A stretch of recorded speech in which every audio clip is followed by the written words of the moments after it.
Today we are going to talk about the function and powers of Senate, structure, function and powers of Senate. In चीजों को today we are going to talk about. In last class we talked about the functions, powers and structure of House of Representative. Congress के lower house का. Today we are going to talk about the upper house. अब सबको पता है Senate is known as the House of Wisdom, House of Sanity, and it is also known as House of Elders. House of Elders भी इसको कहते हैं. अब senate का जो सेनेट है in United States of America, the basic purpose behind bringing the upper house of Senate and the most powerful house in the world, more specifically if we talk about, is Senate is basically the symbol of continuity, rotation and cohesiveness. In United States of America, the upper house of Congress is the symbol of continuity, rotation and दूसरी बात क्या बोली थी मैंने, cohesiveness को show करता. The basic purpose while bringing Senate was to protect the rights of the smaller states in terms of area and in terms of population. So when new states they were willing to join United States of America, the first and the foremost thing that was basically an attraction to them was that they were of the opinion that when any legislative process would be made, they would be having equal representation, equal to others in the upper house of the Senate. And the upper house of the Senate was considered as the, even at that time by the framers of the council. बच्चों क्या हुआ है? क्या हुआ था? Sir आवाज बिल्कुल नहीं आई.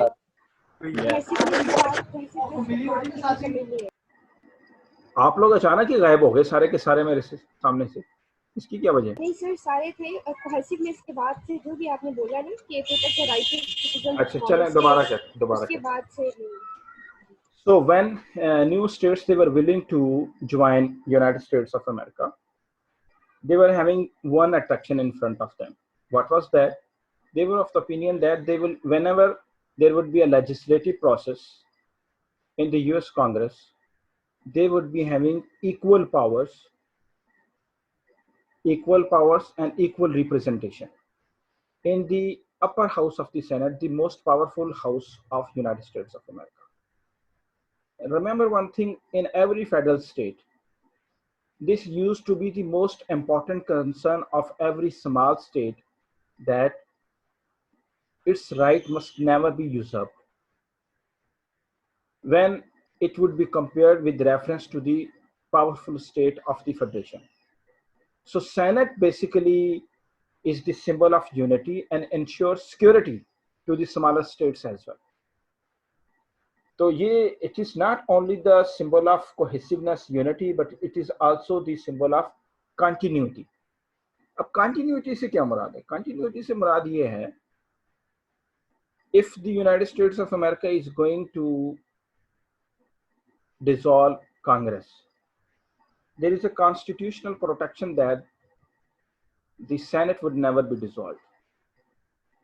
If the government cannot, if the president is not working and there is an election of the House of Representatives, and at the same time nation is going to face national emergency, then the most important function is basically being performed by Senate.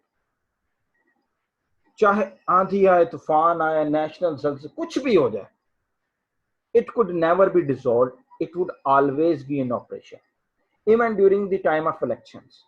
Senate के अंदर लोग होते हैं जो काम करते हैं. For instance जैसा कि मैं आपको बता रहा था कि हाउस ऑफ रिप्रेजेंटेटिव की जो टर्म है इज जस्ट 2 years, लेकिन जो सेनेट की जो टर्म है इट इज ऑफ 6 years. यानी कि if you are going to be elected as the senator, अगर आप सेनेटर इलेक्ट होते हो of United States of America, then you would be having expiry of your term after 6 years. लेकिन 1/3, यानी कि जो इसके अंदर जो यूनाइटेड स्टेट्स ऑफ अमेरिका का, यानी कि अगर 100 लोग हैं, 100 लोग में से इसका जो 1/3 पार्ट है ना, it gets retired after every 2 years। और इसको स्टैगरिंग टर्म्स भी कहते हैं कि class 1 senators, second class senators and third class, first class, second class, third class senators का ये मुराद नहीं है कि जो फर्स्ट टर्म है is having superiority over the second class and second class is having superiority over the third class, नहीं, ऐसे नहीं। फर्स्ट क्लास का मतलब है कि जिनके जो इलेक्शंस हैं वो अभी कंप्लीट करने जा रहे हैं, 6 साल उनका कंप्लीट होने जा रहे हैं, उसके बाद अगले 2 साल के बाद जो जिनके आएंगे वो सेकंड क्लास, क्योंकि कंटिन्यूटी रखने के लिए 33 एंड ये हो गया 66 एंड देन 100 पूरा करने के लिए 34। तो पहले इवन ईयर के अंदर 33 लोगों की इलेक्शंस होगी, अगले इवन ईयर्स के अंदर, अगले 2 साल के बाद जो इवन ईयर आ रहा है उसके अंदर सेकंड क्लास सेनेटर्स, फिर उसके अगले 34 जो सेनेटर्स होंगे उनकी इलेक्शन। तो इस वजह से अगर your president is not in this state, एक बात, या ही is ill, and second line presidency and the third line presidency, they are not even available, and the nation, the whole nation is going to embrace national emergency, then the Senate would be acting as the leader of the whole state। Senate leader के तौर पे act करेगी पूरी state की। 26 लोग आ गए हैं बेटा अभी तक। ओके, तो जो कंपोजिशन जो है, ये मेरी बात ये समझ आ रही है कि इसको स्टैगरिंग टर्म्स कहते हैं। स्टैगरिंग टर्म के अंदर फर्स्ट सेनेटर्स, सेकंड सेनेटर्स, इस वक्त कहते हैं कि यूनाइटेड स्टेट्स ऑफ अमेरिका के जो सेकंड लाइन सेनेटर्स हैं, they would be having their expiry of term into 2021 के अंदर होगी उनकी। अच्छा, तो अब टोटल नंबर्स क्या है? 100, जैसे कि पाकिस्तान में भी 100 है, 50 स्टेट्स हैं, 2 representative from every state. Equality और कोहेसिवनेस को ये शो करती है। टर्म्स ऑफ सेनेट 6 ईयर है और 6 ईयर से पहले उस बंदे को रिटायर नहीं किया जा सकता। हाँ, एक्स्ट्रा ऑर्डिनरी कंडीशंस के अंदर हम बाद में पढ़ेंगे कि if a senator is committing treason high treason, जो स्टेट के खिलाफ बगावत कर रहा है, और the person is involve in any crimes, तो या कुछ और कोई उसके इमोरल एक्टिविटीज हैं, and the senate and the whole Congress is going to decide कि whether they have to keep the senator और नॉट, उसको सेनेटर को कीप करना है कि नहीं करना, तो उसका अलग प्रोसेस है, वो हम बाद में देखेंगे। लेकिन 6 साल कॉन्स्टिट्यूशनल टर्म है कंटिन्यू। अच्छा, अब ये जो 4 मार्च 1979 को कांग्रेस की पहली जो सेशन हुआ था, और ये कांग्रेस जिस तरीके से हाउस ऑफ रिप्रेजेंटेटिव की बिल्डिंग चेंज होती रही, so was the case with senate. ये भी पहले न्यूयॉर्क, फिर फिलाडेल्फिया, उसके बाद वाशिंगटन डीसी के अंदर आया। सबको पता है कि सेनेट के शुरू के अंदर बहुत कम मेंबर्स थे, जैसे जैसे स्टेट्स मिलती चले गई, और उनके फ्रॉम 1959 से ऑनवर्ड अभी तक सेनेट मेंबरशिप इंक्रीज नहीं हुई, क्योंकि 1959 एंड 60 के अंदर 2 नई जो नई स्टेट्स थी, हवाई स्टेट्स और एक और, वो इनके साथ मिली थी, और इस वजह से उनकी there are total 100 members, and Senate is having 7,000 staff, and that staff is basically divided into 3 main buildings। 3 main buildings के अंदर वाशिंगटन डीसी के अंदर 7,000 का स्टाफ है, 100 मेंबरशिप है, and up till now, from the last 242-43 years up till now, total 1,800 people they got the opportunity to become Senate, and they became senator, और वो senator बन गए। Total up till now, total 1,800 people became the senators। 244 साल की as अभी तक। खैर, अब इसकी क्वालिफिकेशन का जो है कि क्वालिफिकेशन किस तरीके से इसकी होती है, आपको पता है कि हमने हाउस ऑफ रिप्रेजेंटेटिव की पढ़ी थी कि एक बंदे को ही must have the age of 25 years minimum age, और इसकी मिनिमम एज है 30 years। और सिटीजनशिप के लिए हाउस ऑफ रिप्रेजेंटेटिव को continuously on the trout must show his presence in United States of America for at least 7 years, और इनके लिए 9 years है। और उसके बाद जो दूसरी इंपॉर्टेंट है कि उसको रेजिडेंट होना चाहिए यूनाइटेड स्टेट्स ऑफ अमेरिका का, उसको ये सिटीजन होना चाहिए। ये तो वही है जो उसकी हमने पढ़ी थी, लेकिन with reference to the age and the term ये डिफरेंस है उनका। और जो आर्टिकल सेक्शन 1 सब सेक्शन 6 के तहत ये जो पब्लिक ऑफिस होल्डर सेनेटर नहीं बन सकते, ये तो है क्वालिफिकेशन बेसिकली। लेकिन जो इम्पोर्टेंट पॉइंट ये है जो मैं आपको बताना भी चाहूंगा कि the qualification of the senator is not being determined by the Supreme Court of United States of America. Courts are not having any authority to determine the qualification of, यानी कि पाकिस्तान के अंदर आपको पता है इलेक्शन कमिश्नर है, और अगर किसी बंदे ने कोई ब्लफ किया होता है तो उसको अदालत में ले जाते हैं और उसकी क्वालिफिकेशन को जज किया जाता है। लेकिन यहाँ पर 28 पीपल आर, अभी 29 होने जा रहे हैं, 28 लोग हो गए हमारे। अच्छा, तो क्वालिफिकेशन कौन डिटरमिन करता है of senator? Qualification of a senator is determined by Senate itself. Senate determine करती है। हमें आपको एक मिसाल देता हूँ, उसकी वजह ये क्या है, जैसे कि आपको पता चला कॉन्स्टिट्यूशन के अंदर a person who is willing to become senator, जो सेनेटर बनना चाहता है, must have an age of 30 years at least, minimum age होनी चाहिए। लेकिन अमेरिका के अंदर बहुत सारी ऐसी मिसालें हैं कि people who were having 24 years of age, 26 years of age, 27 years of age, 28 years of age, even though मैं यानी कि एग्जांपल है कि मिनिमम 30 कट ऑफ क्राइटेरिया है सेनेट के मेंबरशिप बनने के लिए। लेकिन बहुत सारी ऐसी मिसालें हैं कि when people they became senator they were having much less their age age पर टू द डिटरमाइंड क्राइटेरिया, ये सेट क्राइटेरिया है। तो सेनेटर की qualification is determined by Senate. वजह क्यों ऐसे होता, why is happening this like that, क्यों हो रहा है ऐसे? इसके रीजन है, इसकी रीजन ये है कि senate is the symbol of cohesiveness, Senate is the symbol of unity and continuity, and there must be 2 senators from every state. And for instance, the people who were willing to become senator because of some emergency, because of some illness, because of some death, उनके जो कागजात नामजदगी नहीं होते, और उसके बाद emergency तौर पे कोई candidates को federation is going to ask the concerning state के वो 2 लोगों को भेजे, तो वो उनकी वो देखते हैं सूटेबिलिटी ऑफ द कैंडिडेट नहीं होता, तो वो कहते हैं एज कम है तो सेनेट उसके ऊपर कंप्रोमाइज कर लेते हैं, क्योंकि उस वक्त lack of the suitable candidates determine कर देते हैं कि हमें ये चलो if a person is not having the age of 30 years he could be taken as senator. तो senate itself decides the qualification criteria. तो इसी तरीके से वो ये जो 9 इयर्स की जो कंडीशंस है उसको भी रिलैक्स कर सकती है। ठीक है, मेरी बात समझ आ रही है बच्चों, मैं क्या कह रहा हूँ? सेनेट इज दी जज। जी बेटा, सेनेट जो है वो डिसाइड करती है कि जो क्वालिफिकेशन है। सर ये जो आपने बात स्टार्ट की थी कि सेनेट क्वालिफिकेशन को डिसाइड करती है, हाँ, उसमें आपने पहले ये कहा कि अगर कोई बंदा इमरजेंसी की वजह से किसी और वजह से अपने जो पेपर्स वगैरह सब काम करवा सके, उसमें फिर ये एज वाला चक्कर कैसे आ गया? अच्छा नहीं ना, वो मैं देखो कुछ फॉर इंस्टेंस कैंडिडेट ए और बी जो थे, they were willing to file their paper of candidacy, ठीक है, और फिर उनका वो होना था, इलेक्शन होना था, और दोनों ही उस वक्त क्या हुआ कि कुछ उनके साथ हो गया, और जो दूसरे जो बंदे थे, यानी कि जो मेन अप्रोप्रिएट सूटेबल कैंडिडेट्स थे, वो एट द टाइम अवेलेबल नहीं थे। लेकिन यूनिटी लाने के लिए फेडरेशन फिर कंसर्निंग स्टेट को कहती है कि वो 2 नए बंदे दें। तो उस वक्त स्टेट ने कहा कि हमारे पास तो अप्रोप्रिएट यही 2 बंदे थे, अब क्या करें? ये होता रहा यूनाइटेड स्टेट्स ऑफ अमेरिका के अंदर 19वीं सदी के अंदर, 20वीं सदी के अंदर भी।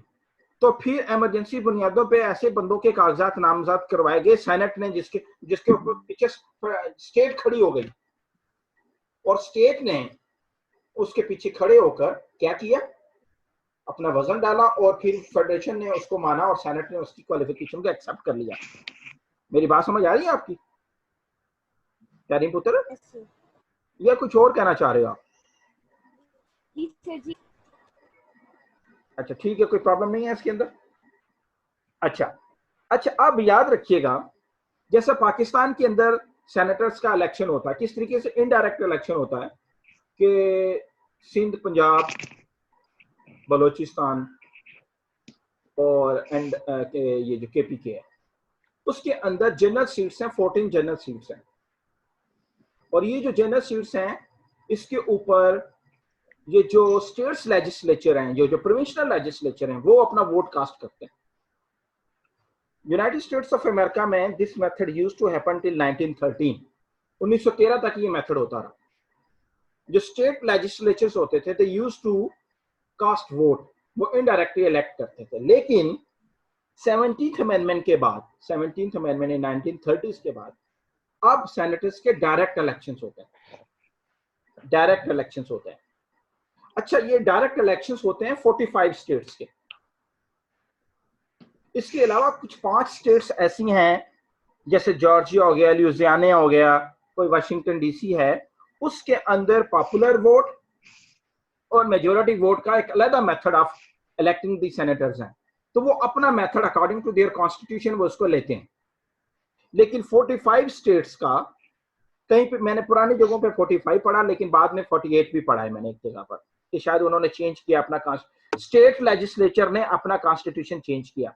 तो initially 45 states they used to go for the direct elections, but now अब कह रहे हैं कि 48 states they go for the direct election of the senators and 2 states, एक जॉर्जिया हो गया, एक लुइसियाना हो गया।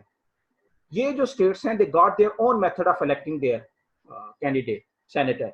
तो लेकिन somehow generally United States of America के अंदर डायरेक्ट इलेक्शंस होने लग गए आफ्टर द 17th अमेंडमेंट। और याद रखिएगा, I have already told you कि every state used to have its own constitution, उसका अपना कॉन्स्टिट्यूशन है, और जो फेडरल कॉन्स्टिट्यूशन है वो उसको रिस्पेक्ट करता है। And so is the case with the federating constitution, के वो भी फेडरल स्टेट का जो फेडरेटिंग यूनिट का कॉन्स्टिट्यूशन है, वो भी फेडरल कॉन्स्टिट्यूशन को प्रोटेक्ट करता है, उनके अंदर अनॉमली नहीं है। So somehow there is a bargaining as well. अच्छा, अब अगली बात, ये जो लीडर ऑफ द हाउस, जो स्पीकर ऑफ द हाउस अगर कहें, अगर मोर स्पेसिफिकली, आपको बताया था मैंने कि जो वाइस प्रेसिडेंट है, vice president in United States of America is considered as the chairman Senate. लेकिन ये भी एक कन्वेंशन है in United States of America, most of the time vice president जो है usually does not preside over the session, उसको preside over नहीं करता। हालांकि चेयरमैन सेनेट को प्रिजाइड ओवर करना चाहिए, वो नहीं करता। तो जैसा कि इस वक्त माइक पेंस है ना, Mike Pence vice president of United States of America का, तो वो है तो chairman senate, but he usually never presides, उसको प्रिजाइड्स नहीं करता। Reason being, within constitution there is a provision के जो मेजोरिटी पार्टी है, मेजोरिटी पार्टी एक प्रेसिडेंट प्रो टेम्पोर 2/3 मेजोरिटी के साथ उसको इलेक्ट कर लेते हैं। 2/3 मेजोरिटी के साथ, मेजोरिटी पार्टी के जरिए, 2/3 मेजोरिटी के जरिए एक प्रो टेम्पोर, प्रेसिडेंट प्रो टेम्पोर उसको इलेक्ट किया जाता है, और वो in due of the chairman senate वो प्रिजाइड करता है सेशन को। मेरी बात समझ आ रही है क्या कह रहा हूं मैं? आर्टिकल 1 सेक्शन 3 सब क्लास 4 के तहत क्या हो रहा है जी? Vice president is the chairman senate, but he usually never presides over the session, and to fulfil this position president pro tempore is being elected from the majority party, और वो प्रिजाइड ओवर करता है। तो और इस वक्त जब ये माइक पेंस आया था, तो चक ग्रासले एक बंदा था जिसको ये बनाया गया था, मेरा ख्याल अभी तक वही चल रहा है इनका। बच्चों मेरी बात समझ आई है ये मैं क्या कह रहा हूं आप लोगों को? Yes sir. तो प्रेसिडेंट प्रो टेम्पोर इसको करता है, ठीक है बेटा? अच्छा जी, अब कमिटी ऑफ स्टैंडिंग कमिटीज, अच्छा याद रखिएगा, सबको पता है कि 100 सेनेटर्स हैं। अनायत बेटा क्या कह रहे हो? अनायत क्या कह रहे हो? वो तभी कह रहा कि जो भी आपने प्रेसिडेंट वाली बात समझाई है ना, वो नहीं समझ। अच्छा चलो, कौन बताएगा? जरा जोर से बताइए, कौन बताएगा इसको? कोई करेगा इसको रिवाइज जो मैंने बोला? सर उसमें आपने ये कहा है कि बेसिकली जो है जो वाइस प्रेसिडेंट ऑफ यूएसए होता है उसी को कंसीडर किया जाता है सेनेट चेयरमैन सर के आवाज तौर समझ पे। नहीं रही सर, आवाज कट रही है सर आपकी। अब वो तहरीम बता रही है, जरा सुनो जरा क्या कह रही है तहरीम। हाँ तहरीम पुत्र बताओ। शायद आपको मेरी आवाज आ रही आ रही है। आवाज आ रही है। तो उसमें लेकिन ये है कि जो आर्टिकल 1 सेक्शन 3 और उसका जो सब क्लास 4 है उसके तहत जो है मेजोरिटी पार्टी के थ्रू वो लोग जो है वो अपना प्रेसिडेंट इलेक्ट करते हैं, जिसको प्रो टेम्पो प्रेसिडेंट कहा जाता है, और फिर वो जो है वो उसका जो सेनेट का जो सेशन होता है उसको प्रिजाइड करता है। हाँ, एक्चुअल चेयरमैन सेनेट तो वाइस प्रेसिडेंट है, राइट? लेकिन प्रिजाइडिंग जो ऑफिसर है ऑफ द सेनेट वो कौन होता है? President pro tempore. President pro tempore होता है, वो उसकी एब्सेंस के अंदर सेशन को प्रिजाइड ओवर करता है, या अगर वो मौजूद भी है इवन देन वो प्रिजाइड ओवर करता है विद द कॉन्सेंट, उसके कॉन्सेंट से। अनायत पुत्र मेरी बात समझ आई है या क्या कह रहा हूँ? पहले तो आवाज आ ही नहीं रही थी सर, अब थोड़ी सी आवाज आई है, कुछ समझ नहीं आया सर, दोबारा रिपीट करते हैं। अच्छा, कोई और बताया यार? मैं चलो बता देता हूँ कि आपको मैंने बताया था under the US constitution the vice president used to be considered as the chairman Senate. Chairman Senate vice president होता है, वाइस प्रेसिडेंट चेयरमैन सेनेट होता है। लेकिन यूजुअली ठीक यूनाइटेड सर, स्टेट्स ऑफ ठीक। अमेरिका के अंदर ये देखा गया है कि जो वाइस प्रेसिडेंट होता है वो सेशन प्रिजाइड नहीं करता, प्रिजाइडिंग ऑफिसर नहीं होता। उसकी एब्सेंस के अंदर मेजोरिटी पार्टी के जरिए, मेजोरिटी पार्टी से एक बंदे को इलेक्ट किया जाता है जिसको प्रेसिडेंट प्रो टेम्पोर कहता है। प्रेसिडेंट प्रो टेम्पोर जो होता है in absence of the chairman Senate used to preside over this session, preside over करता है सेशन को। ठीक है जी, ये बात समझ आएगी ना पुत्र? ओके, आगे चलते हैं जनाब। अब आते हैं कमेटी ऑफ द सेनेट। एक जमाने के अंदर यूनाइटेड स्टेट्स ऑफ अमेरिका के अंदर पहली मरतबा 1816 में standing committee was being made in United States of America. First time 1816 में, 1816 में first time one standing committee was being made. और उस वक्त मेंबरशिप भी कम थे, तो somehow the functions of the senators were also very low, very less. लेकिन जैसे जैसे स्टेट्स बनती गई, complexities were involved, and there was a time that there were equal number of standing committees. यानी कि if there were 80 senators in United States of America Senate, and there were 80 standing committees in the Senate, और इस चीज से क्या problem create हो गया कि ये जो फटे शुरू हो गए लोअर हाउस और अपर हाउस के दरमियान, power sharing with in the constitutional bill बहुत आने शुरू हो गए, डेडलॉक्स वर बीइंग क्रिएटेड। और इस चीज को खत्म करने के लिए यूनाइटेड स्टेट्स ऑफ अमेरिका ने अब कहीं जाकर उसको 16 खत्म करके there are 16 permanent standing committees in Senate, 16 permanent standing committees, and most of the works are performed by these 16 standing committees. ये परमानेंट है। हाउस ऑफ रिप्रेजेंटेटिव में आपको पता कितने बताए थे? There were 20 permanent standing committees, और इधर 16 है।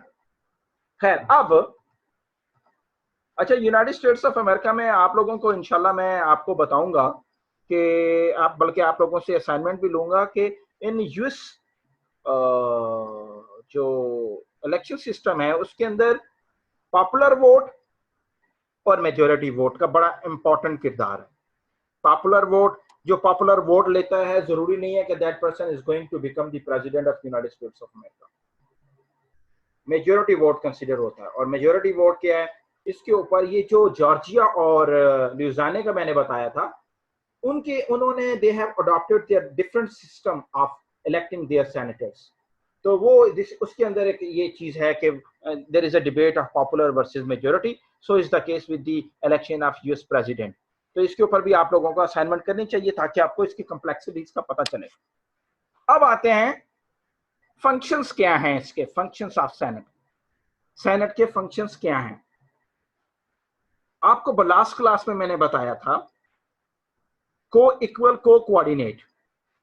When it comes a matter of amendment, constitution के अंदर if the Congress is willing to bring any kind of amendment लाना चाह रही है, तो सेनेट भी प्रपोज कर सकती है अमेंडमेंट, लेकिन अमेंडमेंट का draft usually should come from the lower house, और lower house is not going to take over the every power के जो बिल इसने पास किया it has to be passed at every cost. नहीं, they have to share their power, co-equal, co-coordinate power with senate as well. तो जितनी house of जो है representatives की पावर है उतनी ही अमेंडमेंट में सेनेट की है। लेकिन जहां पर आता है इम्पीचिंग की फेडरल ऑफिशियल या प्रेसिडेंट या with reference to money bill जो भी आता है, तो उसमें House of representative is having more power over the Senate. लेकिन सेनेट की, लेकिन दूसरी जगहों पर जो अदर बिल्स हैं they usually get originated from Senate.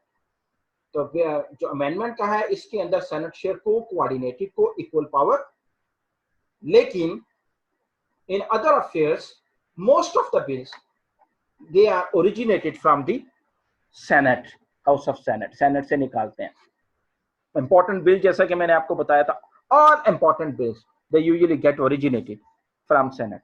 अच्छा, सेनेट के पास एक पावर है, although the financial bill is coming from the House of Representatives, लेकिन Senate is having the authority to reject it। तो वीटो पावर मिली हुई है इसको कि वो उसको बिल को रिजेक्ट कर सकता है।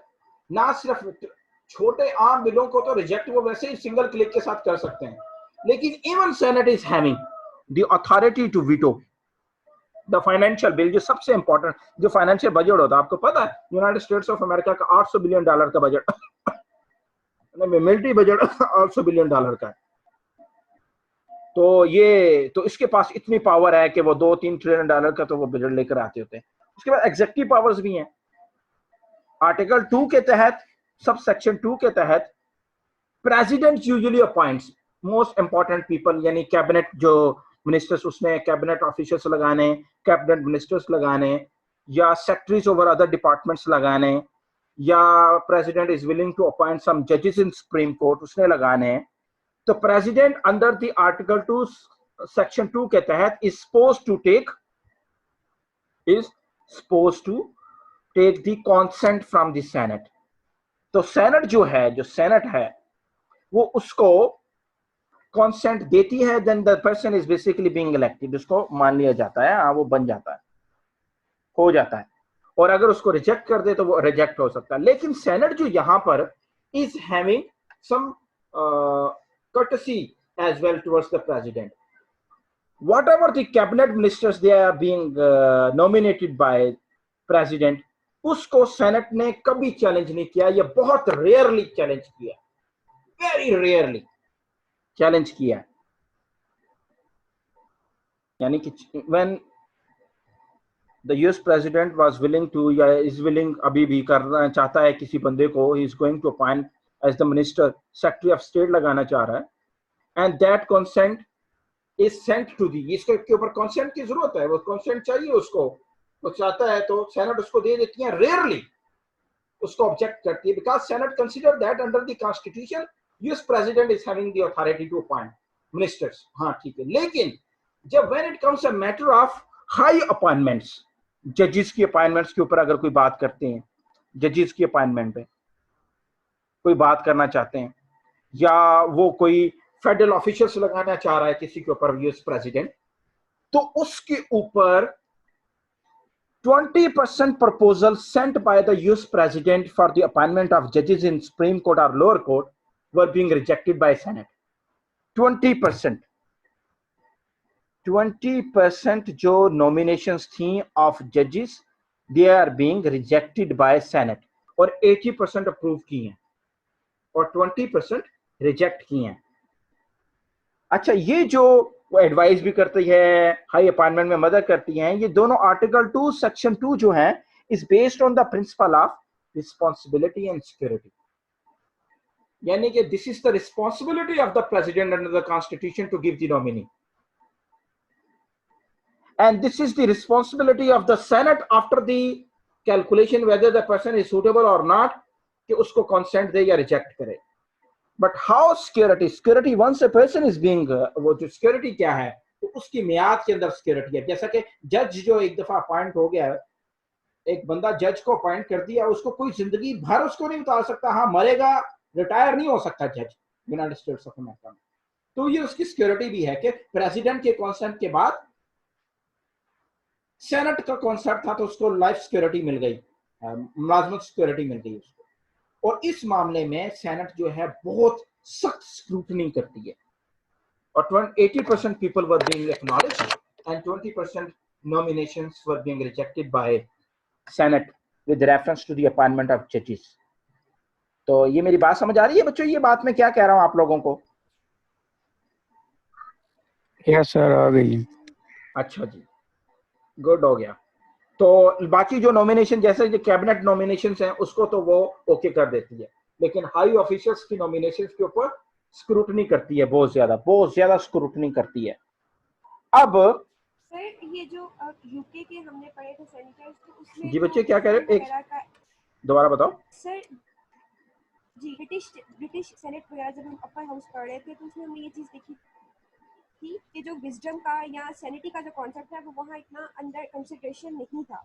हाँ। तो यहाँ पे भी ये चीज़ है कि नहीं? नहीं, यहाँ पे भी ऐसा कोई सीन नहीं है, बल्कि डायरेक्ट इलेक्शन से आते हैं। स्टेट जो मैंने आपको एक सिर्फ क्या चीज है कि जो हाउस ऑफ रिप्रेजेंटेटिव्स के अंदर जो एफिलिएशन है कांग्रेसमैन की, that affiliation is just attached with what, the district, because they are answerable to district.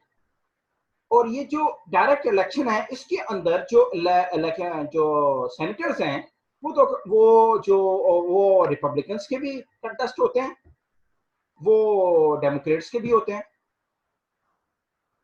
और वो अगर एक बंदा आ गया रिपब्लिकन का और एक बंदा आ गया डेमोक्रेट्स का, तो यहां पर विजडम नहीं है, वहां पे पार्टी नॉमिनेशन से इंपॉर्टेंट है। हाउस ऑफ रिप्रेजेंटेटिव के अंदर party allegiance is not important. Here party allegiance is very important, because जो सेनेटर होता है वो used to represent the whole state, वो पार्टी पॉलिटिक्स के ऊपर भी आता है। लेकिन इसके अंदर अब जब सेनेटर्स बन जाते हैं, इसके अंदर एक और भी चीज है जो वो आपको बाद में बताऊंगा कि सीनियर सेनेटर और जूनियर सेनेटर, क्योंकि यूनाइटेड स्टेट्स ऑफ अमेरिका की कॉन्स्टिट्यूशन के अंदर जो लिमिट ऑन दी टर्म है, जो टर्म्स यानी कि कोई लिमिट नहीं है on being the senator. Pakistan के अंदर जैसा कि ये लिमिट है प्राइम मिनिस्टर के ऊपर कि वो 2 मरतबा से ज्यादा सीएम के ऊपर एक डिपार्टमेंट देता है, पर्सन कैन नॉट बिकम, लेकिन senator as many time as you want to become. तो so is the case with United States of America. तो यूनाइटेड स्टेट्स ऑफ अमेरिका के अंदर बेसिकली पार्टी पॉलिटिक्स और party allegiance when it comes a matter of senators बड़ा important है। वहां पे कोई विजडम नहीं है, कोई कुछ नहीं है। और दूसरी बात ये है कि वो जब सेनेटर इलेक्ट हो जाते हैं तो वो ना सिर्फ पार्टी पर at the same time they represent the willingness of people, they represent the will of the state, वो उसको भी रिप्रेजेंट करते हैं। टाइम पुत्र मेरी गाल आई समझ? अब जैसा कि आपको मैंने बताया था यूनाइटेड स्टेट्स ऑफ अमेरिका के अंदर 50 स्टेट्स हैं। अब डिस्ट्रिक्ट ऑफ कोलंबिया की 0 सेनेटर रिप्रेजेंटेशन है, 0 सेनेट रिप्रेजेंटेशन। 3 उसको with reference to the population दे दिए गए हैं, वो हाउस ऑफ रिप्रेजेंटेटिव में होते हैं। डिस्ट्रिक्ट ऑफ कोलंबिया की नहीं है कोई भी सेनेट रिप्रेजेंटेशन। इसके अलावा कुछ टेरिटरीज हैं, there are 6 territories, Puerto Rico है, इस तरह की और जो टेरिटरीज हैं उनकी भी सेनेट रिप्रेजेंटेशन नहीं है। ऑफिशियल रिप्रेजेंटेशन हो जाती है उनकी, लेकिन वो 0 सेनेट अथॉरिटी के साथ आते हैं, ऑब्जर्वर के तौर पे बैठे होते हैं वगैरह वगैरह वगैरह। अच्छा, हम बात क्या कर रहे थे? हम बात कर रहे थे कि सेनेट के पास लेजिस्लेटिव पावर्स हैं। लेजिस्लेटिव पावर्स में पावर ऑफ अमेंडमेंट है, मेकिंग ऑफ न्यू बिल्स हैं, रिजेक्टिंग ऑफ बिल्स हैं। ये उसकी कौन सी हैं? लेजिस्लेटिव पावर्स हैं, इंपॉर्टेंट जो हैं। बिल बना भी सकते हैं, बिल रिजेक्ट भी कर सकते हैं, अमेंडमेंट ला सकते हैं। एग्जेक्टिव पावर के अंदर हमने डिस्कस किया कि वो जो सेनेट जो है वो सपोर्ट करती है in the functioning of state to the president of United States of America, और नॉमिनेशंस के ऊपर कॉन्सेंट देती है, अपॉइंटमेंट करवाती है, उसकी स्क्रूटनी करती है वगैरह वगैरह। उसके बाद इन्वेस्टिगेटिव पावर्स भी हम देख लेते हैं कि इन्वेस्टिगेटिव पावर्स सेनेट के पास, अच्छा सेनेट के पास इसकी अपनी इन्वेस्टिगेटिव पावर्स हैं कि वो अपनी स्टैंडिंग कमेटीज रखती हैं। ये जो स्टैंडिंग कमेटीज हैं, एक कल मैं एक मूवी देख रहा था, यूएस सेनेट कांग्रेसमैन की करप्शन के ऊपर थी, कि उसकी स्टैंडिंग कमेटीज जो हैं उसके जो हेड हैं उसका एक पूरा स्ट्रक्चर होता है और वो उसको प्रोब करता है और उसके पास एग्जेक्टिव अथॉरिटी होती है और वो एग्जेक्टिव अथॉरिटी को यूज करके पुलिस से, एफबीआई से, दूसरे लोगों से चीजें इकट्ठी करते हैं और फिर वो साबित करते हैं। एक तो एफबीआई या जो दूसरी इंटेलिजेंस एजेंसी वो भी काम कर रहे होते हैं और ये जो इंटेलिजेंस एजेंसीज हैं ये सेनेट के रिप्रेजेंटेटिव्स को एग्जेक्टिव अथॉरिटी के, कॉन्स्टिट्यूशनल एग्जेक्टिव अथॉरिटी के, इनको सपोर्ट भी करते हैं, इनको हेल्प भी करते हैं। तो इनकी अपनी इन्वेस्टिगेटिव पावर्स भी हैं। उसके बाद फॉरेन रिलेशंस की पावर्स भी हैं इसके पास। फॉरेन रिलेशंस की फॉरेन रिलेशंस के अंदर आपको मैंने बताया था 2-3 किस्म की चीजें आती हैं, जैसा कि if a US president is going to sign a treaty, वो ट्रीटी करता है, then that treaty has to be passed, उसको पास होना चाहिए फ्रॉम द सेनेट। और सेनेट ने, मैंने आपको 2 मिसाल भी दी थी वर्सलिस ट्रीटी की कि उसने उसके ऊपर नहीं एक्नॉलेज किया था। लेकिन क्या रेशियो क्या है, कहते हैं thousands of treaties they are sent to Senate for approval consent, और उनमें से सेनेट ने लेस देन 2 डजन ट्रीटीज को रिजेक्ट किया है and most of them were being approved by Senate. Senate ने अप्रूव, इसकी वजह क्या है, क्यों इतनी ज्यादा रेशियो है कि सिर्फ 22 या 23 के करीब जो ट्रीटीज थी वो सेनेट ने रिजेक्ट की हैं and most of them they got accepted. उसकी वजह ये है कि ये जो यूएस प्रेसिडेंट है वो पर्सनल लेवल पे अप्रोच करता है, लॉबिंग करवाता है, मिलता है चेयरमैन सेनेट के साथ, सेनेटर्स के साथ, और उनको कहता है this is the bill that I am going to present to the House of Representatives and Senate, so I need your consent. तो वहां पे अपनी पर्सनल लॉबिंग के जरिए भी वो पास करवा लेता है। लेकिन इसके अंदर एक और बात भी ये है कि मोस्ट ऑफ ये जो 2000 से ज्यादा ये जो बिल जो अप्रूव की जो टेंडेंसी कह रहे हैं कि ये हुई है, most of them were being withdrawn. ये कमेटी लेवल के ऊपर ही उसको क्या डिक्लेयर कर दिया गया था, not suitable for the United States of America. और जो प्रेजेंट किए गए थे वो भी थाउजेंड्स में हैं, उनमें से 2 डजन जो हैं they are being rejected. Treaties की बात कर रहा हूं मैं, ट्रीटीज की। अब लेकिन ये जो सेनेट है उसके पास, आई टोल्ड यू कि जब we people were talking about the role of Congress in United US constitution, उसके अंदर जो एग्जीक्यूटिव एग्रीमेंट्स हैं, executive agreements could never be rejected by Senate. Treaty से रिजेक्ट हो जाते हैं। वजह क्या है, एग्जीक्यूटिव जो एग्रीमेंट होता है उसके ऊपर टाइम स्पेस जो सोवरेनिटी अटैच नहीं होती ऑफ स्टेट। ट्रीटी बेसिकली होती है a treaty, an agreement between 2 sovereign entities के अंदर। और जहां पे स्टेट लेवल की बात आती है, स्टेट लेवल की, जहां स्टेट लेवल की जो आती है वहां पे इसकी रेटिफिकेशन इज रिक्वायर्ड। एग्जीक्यूटिव के अंदर क्या आता है, US president wanted to make an agreement with Pakistan के आप हमें, ये उसका डिस्क्रिशनरी ऑर्डर, डिस्क्रिशनरी पावर है कि वो कहता है कि I am going to give you aid under the discretionary power of president given by the constitution. 5 साल के अंदर you have to perform this function and I will be giving you aid वगैरह वगैरह। फॉरेन असिस्टेंट एग्रीमेंट एक्ट के तहत जो constitution की उसकी प्रोटेक्शन है, तो वो प्रेसिडेंट चला जाता है तो वो खत्म हो जाता है। जैसे पाकिस्तान में कैरी लोगर बिल आया था, वो अगली गवर्नमेंट ने उसको अप्रूव नहीं किया, खत्म कर दिया। लेकिन जहां पे when it comes a matter of sovereignty between 2 और मोर देन 2 स्टेट्स की लॉन्ग टर्म होता है, उसको वो स्क्रूटनिंग करती है फॉरेन पॉलिसी के ऊपर। अच्छा, इसमें एक और बड़ी इंपॉर्टेंट बात है कि if the US president is willing to go for the declaration of war against any state, foreign relations act के तहत वो कर सकता है। लेकिन जब वो 2 स्टेट्स के दरमियान वॉर कर रहे हैं, बैटल और है, वॉर और है, और जब वार की बात आती है तो उसको सेनेट की अप्रूवल रिक्वायर्ड है। और जब if Senate is going to give the consent, जैसा कि 1941 में दिया था, United States of America was following the policy of isolation, वो उसकी कन्वेंशन का हिस्सा बन चुका था, कॉन्स्टिट्यूशनल कन्वेंशन का, कि they were not willing to go for war and they follow this policy for more than 100 years। तो वो उसको फिर उन्होंने, जब सेनेट के ऊपर ये गया कि United States of America was willing to become a part of the second world war, then in 1941 the US Congress allowed the US president to go and become a part of the second world war। और फिर ना सिर्फ उसको approve किया बल्कि under the US Constitution when Senate is going to give the consent, उसको जब consent देती है, then Senate also makes the President of United States of America as the CNC बनाता है, means Commander in Chief, commander in chief भी बनाता है, क्योंकि वो सुप्रीम कमांडर है ना आर्म फोर्सेस का, तो वो सीएनसी भी बनाती है उसको फॉरेन रिलेशन एक्ट के तहत। अच्छा जी, अब आपको जैसा कि मैंने बताया था, यूएस कॉन्स्टिट्यूशन के अंदर, when we people were talking in my last lecture about the House of Representative, if the electoral college is coming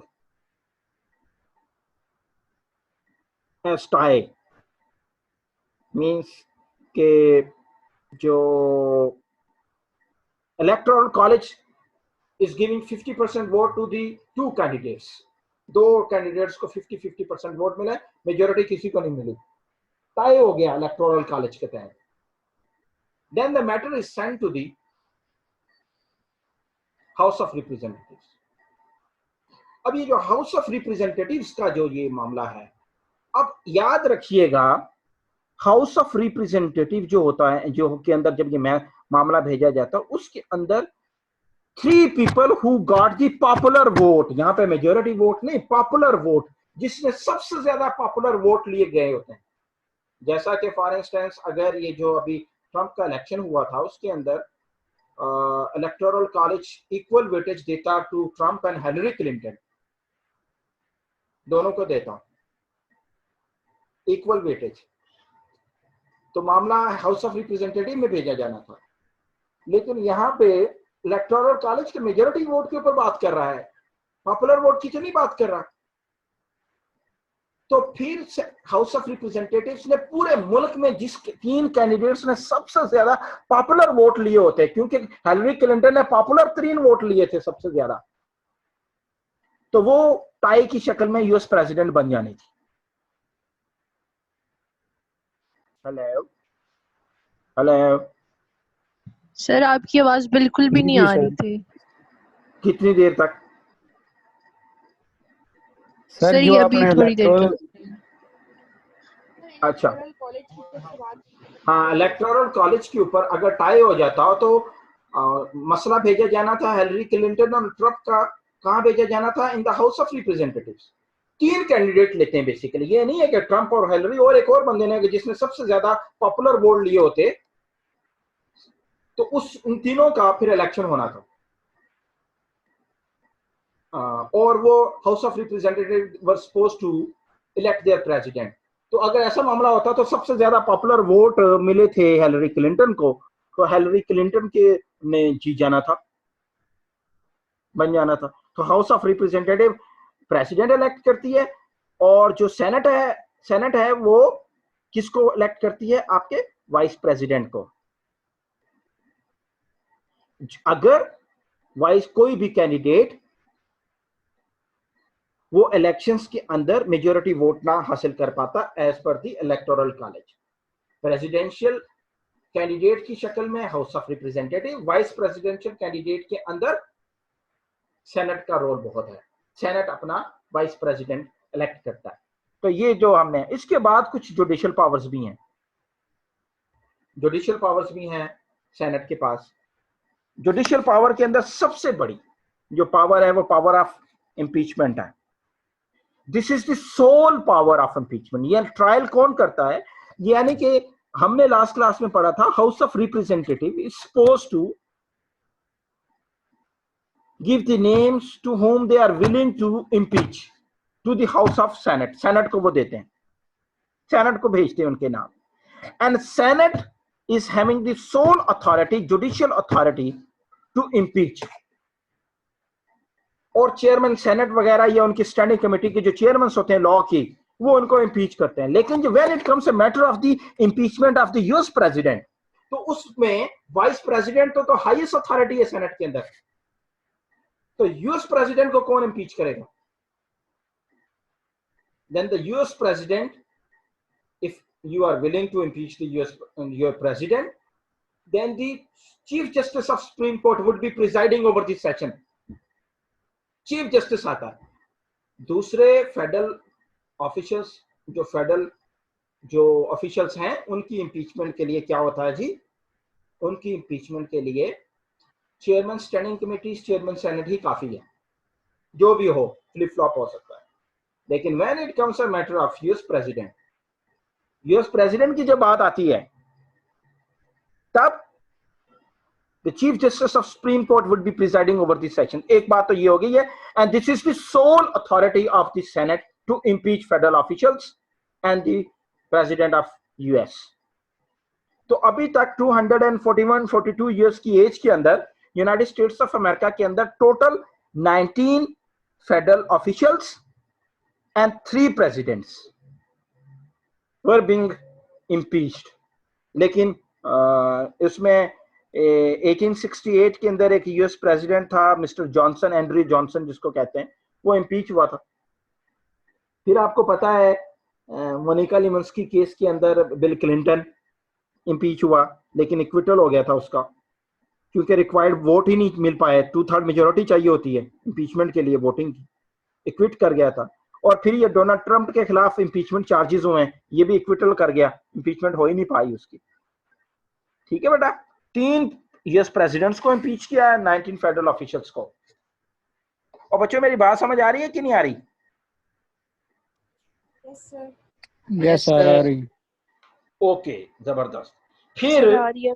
okay, फिर अपॉइंटमेंट ऑफ जजेस के ऊपर, जैसा कि मैंने आपको बताया कि सुप्रीम कोर्ट के जो जजेस हैं वो यूएस नॉमिनेशंस के साथ आते हैं, यूएस प्रेसिडेंट की नॉमिनेशन के साथ. But the consent of senate is required. And from 100, for instance, if we are going to take an example, 80% nominations were being approved. क्योंकि यूएस के अंदर एक बड़ा कुत्ता काम ये है यूएस सिस्टम में कि प्रेसिडेंट अगर तुम लग गए हो तो सारी जिंदगी के लिए, तुम जज लग गए हो तो सारी जिंदगी के लिए जज हो, सारी जिंदगी के लिए. और तो उसकी स्क्रूटनी बड़ी इंपॉर्टेंट होती है. तो 20% के करीब जजेस नॉमिनेशंस वर बीइंग रिजेक्टेड. अब इसके अंदर एक और बड़ा जबरदस्त है इंपीचमेंट की पावर्स के अंदर, ये जुडिशियल पावर्स में एक है सेंसर. सेंसर करती हैं ये यूएस प्रेसिडेंट. ये जो यूएस कॉन्स्टिट्यूशन आर्टिकल 1 सेक्शन 5 के तहत house of representatives and Senate, both they can censor. ये मैंने शायद लास्ट क्लास में नहीं बताया था आपको, अब बता देता हूं कि दोनों आर्टिकल 1 सेक्शन 5 के तहत house of representative and senate, they both can censor their senators. Not only censor their senators, but they can also expel their senators. senators को expel भी कर सकते हैं. चार्जेस कौन से हो सकते हैं? High treason charges. High treason means रियासत के खिलाफ बगावत. इसके अलावा इमोरल एक्टिविटीज की इन्वॉल्वमेंट के अंदर प्रूवन चार्जेस प्रूव हो गए थे तो उसको सेंसर कर दिया. या एक बंदा लैंग्वेज बड़ी गंदी अब्यूसिव यूज करता है तो उसको फॉर स्पेसिफिक टाइम पीरियड के लिए सेंसर कर दिया जाता है कि यू वुड बी सेनेटर, तुम सेनेटर हो लेकिन तुम इतने अरसे के लिए सेनेट में नहीं आ सकते. तो उसको इसके लेकिन क्वालिफिकेशन क्राइटेरिया डिफरेंट है. मींस कि if Senate is willing to censor one senator, तो उसके लिए चार्जेस प्रेजेंट करने के बाद 50% vote is required. 50% vote required है कि 50% अगर हक मिल गया तो वो बंदा सेंसर कर दिया जाएगा. वो डी सीट नहीं होता, ये याद रखिएगा. सेंसर के अंदर डी सीट नहीं होता. उसको सपोज करो कि एक्सकम्युनिकेट कर दिया जाता है फॉर स्पेसिफिक टाइम पीरियड, या उसका माइक बंद कर दिया जाता है, या उसके प्रिविलेजेस वगैरह कुछ भी हो सकते हैं। There are different conditions. तो 50% वोट इज रिक्वायर्ड। ये सेंसर क्या है? It is basically the punishment by the senate to its members, ये याद रखिएगा। लेकिन senate can also expel its member, और एक्सपल्शन के लिए 2/3 वोट इज रिक्वायर्ड। 2/3 सेंसर के लिए 50%,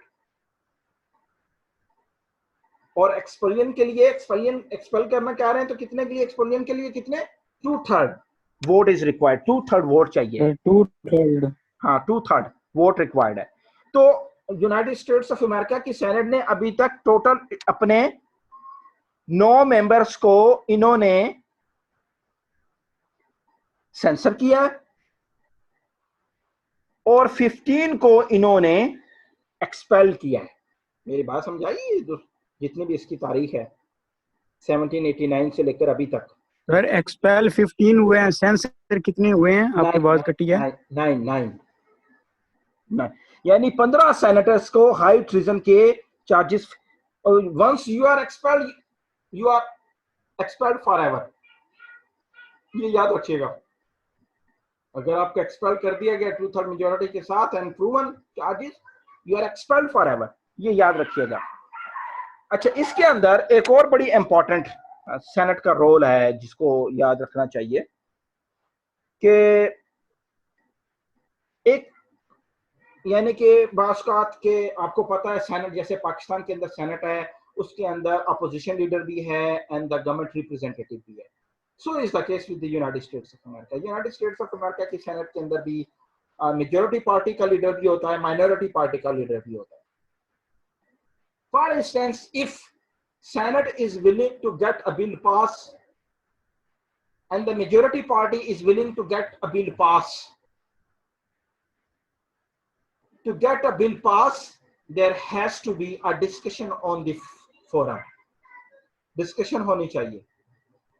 And the presiding officer cannot stop a person from making a speech. जैसा हाउस ऑफ रिप्रेजेंटेटिव के अंदर मैंने आपको बताया था, उनकी कोई वॉइस ही नहीं है, कोई सुनता ही नहीं है, उनको कोई टाइम ही नहीं मिलता। लेकिन सेनेटर्स के लिए ऐसी नहीं है, ये उनकी फ्रीडम ऑफ एक्सप्रेशन है, फ्रीडम ऑफ स्पीच है। उसका माइक बंद नहीं हो सकता सेनेटर का, वो अगर बोले तो बोलता ही चला जाए। यानी कि अगर एक तारीख फिक्स हुई है कि हमने इस दिन वोटिंग करनी है इस दिन, लेकिन ऑपोजिशन का एक बंदा खड़ा हो गया, वो उसने बोलना शुरू कर दिया, वो बोलता गया, सेशन चलता गया, 24 घंटे से बोला है वो बंदा। ताकि मकसद क्या था? To delay the passage of getting a bill pass, to delay the bill from and not allow the senate. Hello बच्चों, कहाँ चले जाते हो आप लोग? जी सर। ये सारे गायब हो जाते हो एक ही बार में, क्या चले जाते हो एक ही बार में सारे? मैं आपको बताता हूँ, लेकिन आप लोग सारे चले कहाँ जाते हो यार? सर हम नहीं कहीं जा रहे, आपका कनेक्टिविटी इशू आ रहा है, आवाज नहीं आ रही। अच्छा चलो ठीक है, सुने मैं बताता हूँ दोबारा से। सर सारे कभी भी नहीं जा सकते एक ही बार में, कनेक्टिविटी इशू आ रहा है, आपकी आवाज नहीं आ रही थी। अच्छा, अब आपने बात किया हाउस ऑफ रिप्रेजेंटेटिव्स के मोस्टली मेंबर्स ऐसे होते हैं जिन्हें उनके पूरे टेन्योर के दौरान बोलने का मौका नहीं मिलता। हाँ। तो सेनेट में वो केस नहीं है। हाँ। ये लास्ट बात थी, उसके बाद अच्छा, उसके बाद यानी कि उसका माइक बंद नहीं हो सकता, जैसे हमारे पाकिस्तान में माइक बंद करा देता है प्रिजाइडिंग ऑफिसर, चेयरमैन सेनेट या दूसरे बंदे, उसको माइक बंद कर नहीं। तो मकसद क्या, इसको कहते हैं फिलिबस्टर, FILIBUSTER, फिलिबस्टर। फिलिबस्टर का मतलब क्या है जी? फिलिबस्टर का मतलब ये है कि the opposition benches या treasury benches, they are not willing to allow the getting a bill passed from the house. तो उसमें क्या होता है, फिलिबस्टर क्या होता है? अब जैसा कि एक यूएस सेनेट 1952 के अंदर क्या हुआ है कि एक यूएस सेनेटर एक बिल पास करवाना था फ्रॉम द अपर हाउस, तो फिलिबस्टर खड़ा हो गया, he was not willing to get the bill pass, वो नहीं चाह रहा था कि इसको होना चाहिए, वो बोलना शुरू हो गया, 24 घंटे बोला वो बंदा लगातार, फिलिबस्टर। लगातार बोलता गया और वो क्या चाह रहा था, to delay the bill getting pass from the upper house, filibuster. और उसको उसका दूसरा प्रोसेस है, तो फिर इस चीज को खत्म कर दिया गया कि फिलिबस्टर, ये पता नहीं क्या हो रहा है, मुझे नहीं समझ आ रही, चलो ठीक है, बहरहाल इसको खत्म करते हैं, ज्यादा इंटरप्शन आ रही है। तो फिलिबस्टर क्या है जी, फिलिबस्टर मीन के अलाउ नहीं करना है कि to get a bill pass from the upper house से बिल पास नहीं होने देना, तो इसको खत्म कर दिया था यूएस सेनेट ने। लेकिन बाद में इसको क्लोटर कहते हैं, एक और प्रोसेस है क्लोटर, CLOTURE, क्लोचर भी कहते हैं इसको। तो ये जो फिलिबस्टर था उसका मकसद ये था, फिलिबस्टर का मकसद ये होता है कि बिल पास नहीं होने देना। क्लोटर के लिए क्या रिक्वायर्ड है, क्लोटर के लिए, क्लोटर जो बेसिकली वो डिबेट एंड लेजिस्लेटिव जो डिबेट है उसको डिले करवाना नहीं हो सकता। तो इस चीज को फिर ये दोबारा इंटेक्ट कर दिया गया कि आप किसी का भी बिल पास होने से नहीं रोक सकते, आप किसी को मना नहीं कर सकते कि वो बोले ना। मेरी बात समझ आ रही है बच्चों, मैं क्या कह रहा हूं आप लोगों को? हेलो, आवाज आ रही है? सर अभी आ रही है। पहले नहीं आ रही थी, या ये पता नहीं क्या हो रहा है। सर पहले जब फिलिबस्टर का बता रहे तो उस वक्त कटी है थोड़ी देर की, अच्छा, अब ठीक आ रही है। ठीक हो गया। खैर चलें, ये मैंने आपको बताया। तो ये रोल ऑफ जो सेनेट था वो बेसिकली ये हमने डिस्कस कर रहे थे कि यूनाइटेड स्टेट्स ऑफ अमेरिका के अंदर ये क्या प्रोसेस क्या चलता है, कि उसके फंक्शंस क्या हैं, उसके रोल्स क्या हैं, और ये किस तरीके से सारा प्रोसेस चलता है। फिलिबस्टर का मैंने आप लोगों को बताया कि यूनाइटेड स्टेट्स ऑफ अमेरिका के अंदर क्या है जी, ये प्रोसेस को डिले कर देते हैं कि वो कोई बिल पास ना हो सके, और लेजिस्लेटिव असेंबली इस तरीके से उसको और रिक्वायर रोक भी नहीं सकते हैं कि किसी भी प्रोसेस को प्रोलॉन्ग कर देना, डिले कर देना। सेनेट के अंदर ये चीज है और उसको रोका नहीं जा सकता। ये एक पॉलिटिकल प्रोसेस है जो मेंबर्स पार्लियामेंट यूज करते हैं to delay the process of legislation, इसको डिले करने के लिए। तो इसको रोक, तो सर इनको डिले करने का कोई बेनिफिट होता है कि हाँ भाई, ये बिल पास ना हो कोई फॉर द टाइम भी उनके कोई इंटरेस्ट होते हैं। तो इसको ना तो यानी कि प्रॉब्लम क्या है, फिलिबस्टर एक यूएस जो सेनेट है, ये कॉन्स्टिट्यूशनल प्रोटेक्शन है कि आप किसी बंदे का माइक नहीं बन सकते, आप किसी को रोक नहीं सकते बात करने से, वो जितना लंबा चलता है चलने दो उसको। और ऐसे देखा गया है कि बाज़-औक़ात अमेरिका के सेनेट के सेशंस इसी फिलिबस्टर की वजह से 6-6 महीने चले, 6-6 महीने ऑफिशियल टाइमिंग्स में 6-6 महीने चलते रहे। और इस चीज को फिर ये जब देखा कि ये प्रोसेस तो डिले करते जा रहे हैं, एक बंदा उठा 24 घंटे या 3 हफ्ते बोला, अगला बंदा उठा वो भी लंबा करता गया, तो डिबेट को एंड करने के लिए सोचा गया ये तो लेजिस्लेशन प्रोसेस को इन्होंने डिले कर दिया, ये टेंडेंसी जो कॉन्स्टिट्यूशनल है इसका unfair, they are getting benefit. इस चीज को रोकने के लिए बेटा उन्होंने क्या किया, उन्होंने क्लोचर की एक टर्मिनोलॉजी लेकर आई है, जो ये है कि if the house is willing to end the debate and both houses, upper house और ये जो upper house है उसमें से to end the debate on any bill is being passed with the 2/3 majority, 2/3 majority के साथ अगर वो जो डिबेट है खत्म कर दी जाए तो बिल पास हो जाएगा। तो फिलिबस्टर को ऐसे काबू किया गया यूनाइटेड स्टेट्स ऑफ अमेरिका में। मेरी बात समझ आई बच्चों? डिबेट करना कॉन्स्टिट्यूशनल राइट है, nobody can stop it, nobody can stop it. तो फिर इस 6-6 महीने बिल पासिंग का जो प्रोसेस था वो डिले होता जाता था, तो उसको यूएस सेनेट ने कॉन्स्टिट्यूशन के अंदर एक टर्मिनोलॉजी लेकर आए, उसको क्लोचर कहते हैं, CLOTURE, क्लोचर। क्लोचर के तहत क्या है कि debate could be ended with 2/3 majority from the senate. Senate अगर डिबेट को एंड करने में 2/3 मेजोरिटी का वोट दे देती है, then debate would be end and the bill would be passed। मेरी बात समझ आ गई? डिबेट खत्म कर दी जाती है उसके बाद। ओके गाइस, ये क्लोचर की समझ आई बच्चों? क्लोचर की समझ आई है? यस सर, आ गई। अच्छा, और फिलिबस्टर की भी आ गई? Yes sir. चलो तो अब कोई बात करना चाह रहे हैं, कोई चीज पूछना चाह रहे हैं, मुझे बता दें।